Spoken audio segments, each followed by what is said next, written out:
افغانستان د فولادو د تولید په برخه کې د ځان بسیاینې پر لور پرمختګ کړی او اوس د کورنیو اړتیاو ترڅنګ د صادراتو اړتیا هم لري.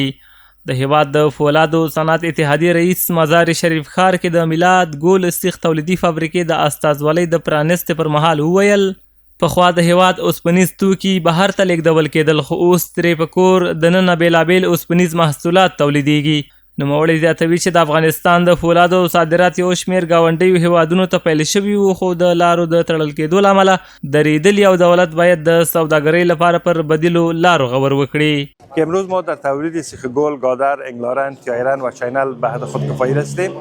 حتی میتونیم که به بیرون از کشور هم صادرات بکنیم.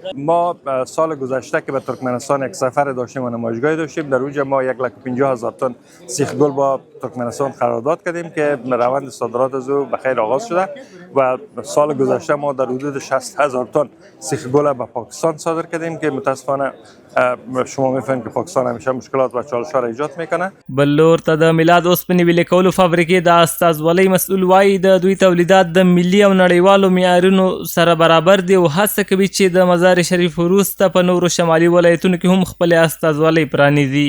په همدې حال کې د بلخ ولایت د فولادو صنعت اتحادیې رئیس وایي چې دا مهال په دې ولایت کې 4 د فولادو فابریکې فعالیت لري او ټاکل شوی په نږدې راتلونکي کې یو شمېر نورې فابریکې هم په فعالیت پیل وکړي. ما نمایندگی رسمی انحصاری زون شمال، البته شرکت عثمان استیل در زون شمال نو ولایت رسما اینجا امروز که شما شاهد افتتاحش هستین نمایندگی از را به دوش داره.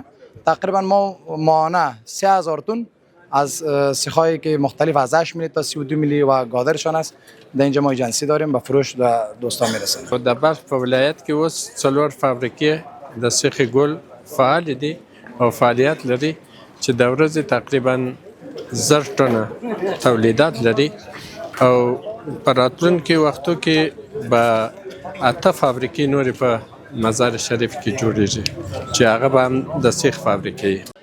ورته مهال د بلخ ولایت ځایي چارواکي د دې تولیدي فابریکې د استازولۍ پرانست د اقتصادي ودې او د کارموندنې لپاره مهم ګام بولي. دوی وایي دا ډول پانګونې د ولایت پر اقتصاد مثبت اغیز لري او خلکو ته د کار زمینه برابروي. چارواکو له بهرمېشتو افغان پانګوالو هم وغوښتل چې له شته فرصتونو څخه په ګټې اخیستنې په هیواد کې پانګونه وکړي.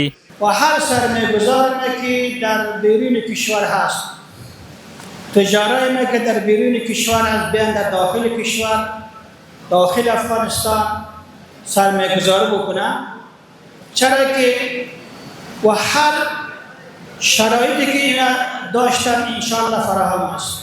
د یادونې وړ ده چې دا مهال په افغانستان کې 48 د اوسپنې ویلې کولو فابریکې فعالیت لري او د فولادو د کورني تولید ظرفیت یې د پام وړ لوړ کړی دی چې وایي له دغو د میلاد په نوم ده. شاوخوا 10 میلیونه ډالره پانګونه پکې شوې او دا مهال پکې 200 کسان په مستقیم ډول په کار بوخت دي.